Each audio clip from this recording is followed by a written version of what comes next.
When Dwayne Moore Jr. steps up to the lane, he's rarely focused on the score. Sometimes it's not me, sometimes it's the ball. Instead, he's thinking about his form and which bowling ball he'll use to suit the condition of the lane. I have a total of 8 that I take with me on tournaments, that I have at SI Bowl, that I bring here.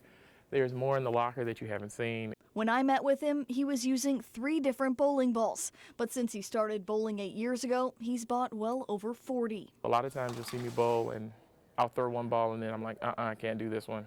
And he's got the process down, bowling 3 perfect games and 2 800 series at the Student Center bowling alley.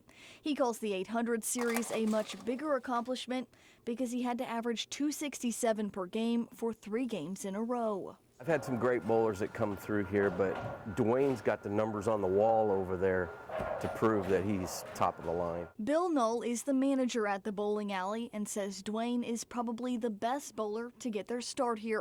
He showed me the plaque with Dwayne and other perfect game bowlers to prove it. None of those other folks have ever bowled the 800 series. So far as numbers, Dwayne's got it. But Dwayne stays modest and says his reason for bowling will never be to get a perfect score. I bowl only because it brings me joy, and it's also like outlet if I'm stressed out or if I'm angry or anything like that. I know that I can go throw something at pins as hard as I can and be fine.